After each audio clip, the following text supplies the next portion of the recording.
এই দেখো বন্ধুরা, রাতের রান্নাবান্নার জন্য মৌরলা মাছ নিয়ে নিয়েছি। এটা সব কাটবো এখন, পুরো কেটে এটা একটু চচ্চড়ি বানাবো রাতের জন্য।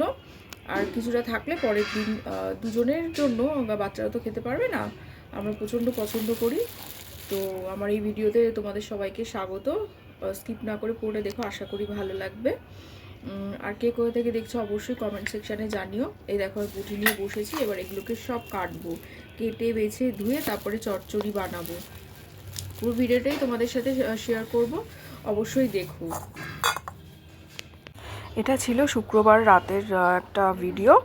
অফিস থেকে ফিরে ভীষণ ক্লান্ত লাগছিল, সেই জন্যই অনেকটা রাত হয়ে গেছিলো, প্রায় 9:30 বেজে গেছিলো। তো এই মৌরলা মাছগুলো ভালো করে পরিষ্কার করে নিয়ে আমি কেটে নিচ্ছি। বাজার থেকে কয়েকবার কেটে এনেছিল, আমার খুব একটা পছন্দ হয়নি, সেই জন্য মাছ কাটতে একেবারেই পারি না। কিন্তু এটা যেহেতু খেতে খুব পছন্দ করি, সেই জন্য অগত্যা কাটতেই হবে। আর মাছ কাটতে পারিও না সেরমভাবে। তো মৌরলা মাছগুলো খুব কষ্ট করেই আর কি কেটে নিই যখন আনা হয়, অল্প করেই আনা হয়, কারণ আমি আর আমার হাজব্যান্ড খাবো, বাচ্চারা খেতে পারে না এত কাটা থাকে, সেই কারণে দুজনের মতোই এনেছিল। তো আমি এবারে পরিষ্কার করে নুন হলুদ মাখিয়ে একটু 5 মিনিটের জন্য রেখে দিয়েছিলাম।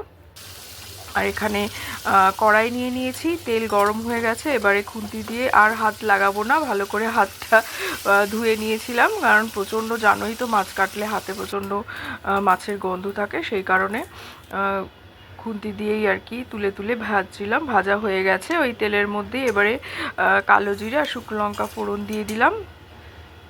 এবারে পেঁয়াজ কুচিয়ে নিয়েছিলাম, পেঁয়াজ কুচিগুলো দিয়ে দিলাম, দিয়ে ভালো করে ভেজে নিতে হবে। তার মধ্যে কাঁচা লঙ্কা দিয়ে দেব, একটু ঝাল ঝাল হলেই ভালো হয়। কে কে আমার মতো এরকম মোরলা মাছ খেতে পছন্দ করো অবশ্যই কমেন্ট সেকশানে জানিও। আর ভালো লাগলে ভিডিওটা অবশ্যই লাইক কমেন্ট শেয়ার করে দিও, পেজটাকে ফলো করে দিও, ইউটিউব চ্যানেল থেকে দেখলে অবশ্যই সাবস্ক্রাইব করে দিও।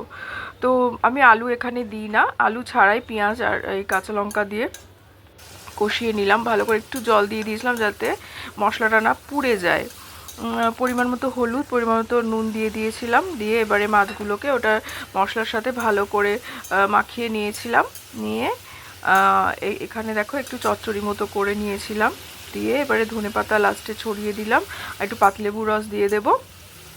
তো সেদিনকে এটা ভালো করে বেশ গরম ভাতের সাথে কিন্তু রাত্রিরে ডিনার করে নিয়েছিলাম। আমার কিন্তু প্রচণ্ড প্রিয় এই মৌরলা মাছ।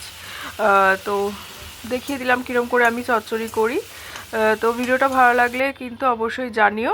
আর আজকের মতো চলো টাটা বাই, আবার পরে দেখা হবে। তোমরা সবাই ভালো থেকো। ইউটিউব সাবস্ক্রাইবারদের আমার তরফ থেকে অনেক অনেক ধন্যবাদ, আমাকে সাপোর্ট করার জন্য, আমার পাশে থাকার জন্য। আর যারা যারা আমার ভিডিও দেখে পছন্দ করে তাদের অসংখ্য অসংখ্য ধন্যবাদ। চলুন এবার টাটা বাই।